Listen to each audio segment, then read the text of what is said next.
So I guess that will take us in a way that I can really cleverly link with Zama. So then, Zama, Drew? Well, the church was formed in 1767 and Zama takes place in about 1787, so there's that. I don't know, I'm stretching. But Zama, yes. Zama, so based on Antonio di Benedetti's 1956 novel of the same name. Interestingly, the book wasn't even translated into English until just 2 years ago, 60 years after its first publication in Argentina, but was immediately proclaimed a neglected South American masterpiece by US critics. It tells the story of Don Diego de Zama, a minor functionary of the Spanish crown living in Paraguay at the end of the 18th century in the waning days of the Spanish Empire. Zama, a superb Daniel Jimenez Cacho, a corregidor, or chief magistrate, is, to put it mildly, stuck in a rut. 1,000 miles from his family in Buenos Aires, poor, bored and lonely, he is desperate to get a transfer out of this provincial backwater. Sleeping with members of the indigenous population, and fathering a child, while pathetically lusting after the unobtainable, to him, Luciana Pinares de Luenga, Lola Dueñas, one of the Peninsulares, that's Spanish-born whites living in the Americas who topped the casta system, that he tries to pass himself off as being, despite being a criollo and therefore looked down upon as being lesser by the Peninsulares. As his various attempts to get transferred fail, and governors come and go, Zama becomes more pathetic, more desperate and more lost. After years eventually signing up for a dangerous mission to bring a notorious outlaw to justice.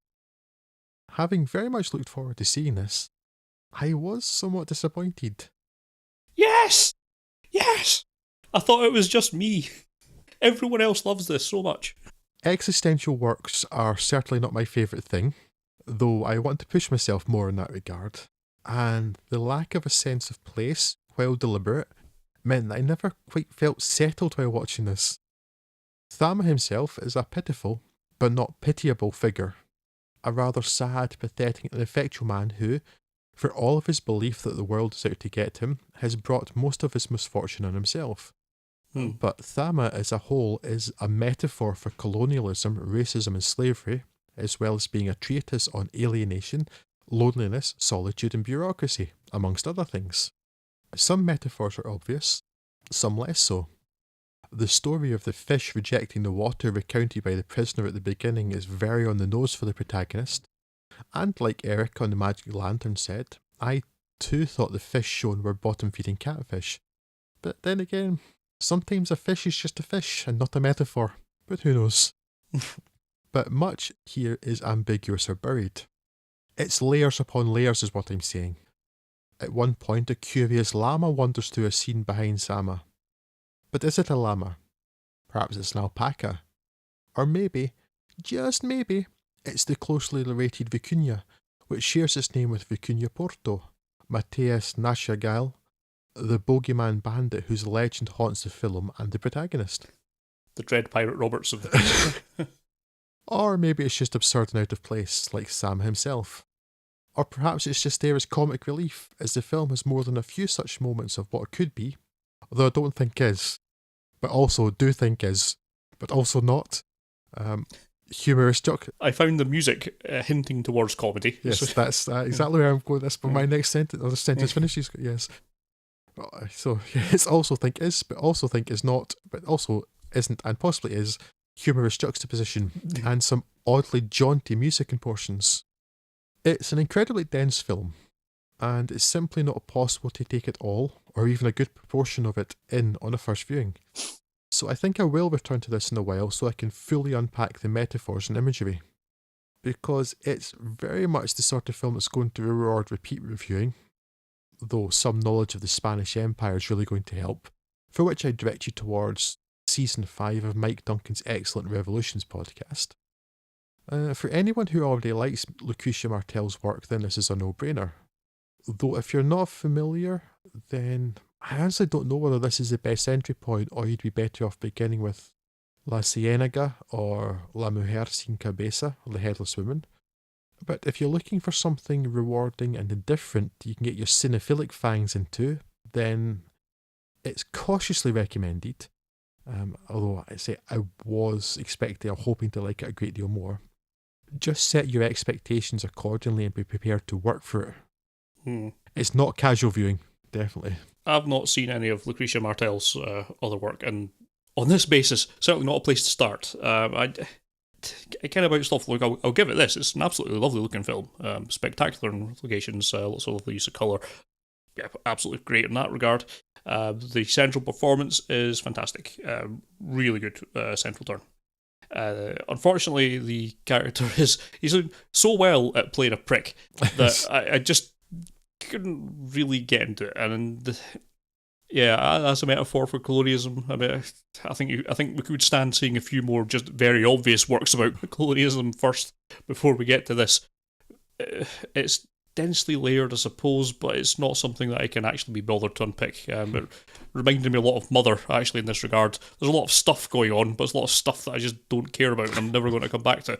So, in that regard, it's unfortunately a bit of a failure for me. I was, I suppose, more in line with it. I suspect most audiences who sat in front of this would not be particularly open to it. It does require a far bit more indulgence than most films these days do, and I'm not entirely sure it was rewarded by any of it. I gave it a fair go, but unfortunately the central character is just too horrible to care about in the slightest. He's just a pathetic, sad sack of a man, and it's not in any way interesting watching anything that he does. It's just quite annoying watching him bumble through life, and I didn't really care for any of it. No, thank you. Yeah, I had that problem with the character too. That Don Diego de Zama he's just an arsehole basically.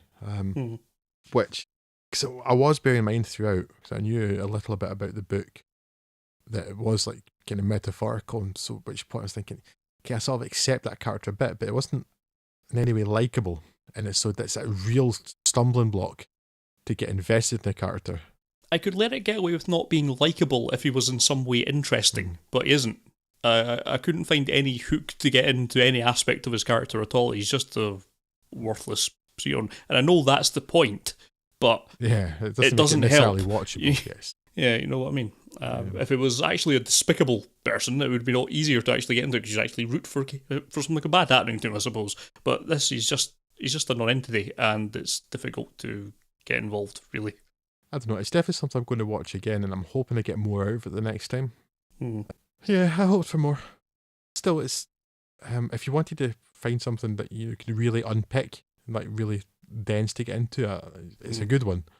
It's not a casual viewing experience, though. Yeah, you know, for even, since I'm being bombastic about it, I actually didn't hate it when I was watching it, but it does enough visually to keep me entertained, I suppose. There was enough going on, I guess, that it didn't make me want to turn off. You know, it was, even as someone who doesn't really have a lot of affinity for this kind of thing, it was doing enough to kind of drag me along. I wasn't particularly enjoying it, but it wasn't making me not like it enough to turn it off completely.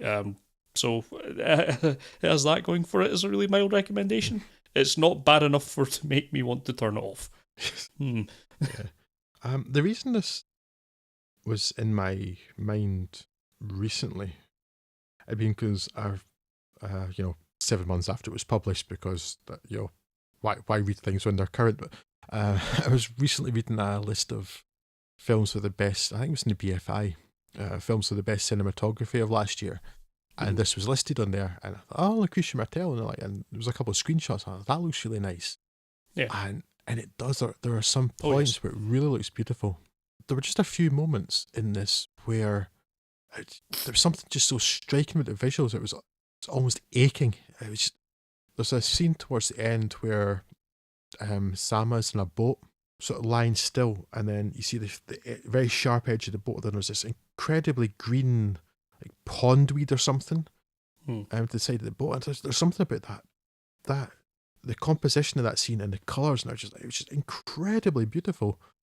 But then I'm like, at the same time, I'm still having thoughts like, yeah, but I don't care about this guy over here.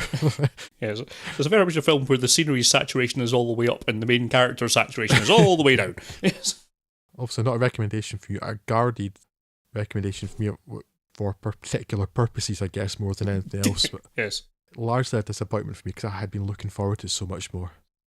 But yeah, it's still something you could talk about, I think, sort of in cinephilic terms. Not the sort of thing you're going to have a casual conversation down the pub about, you know. Yeah. But, well, I suppose it depends on the pub you go to.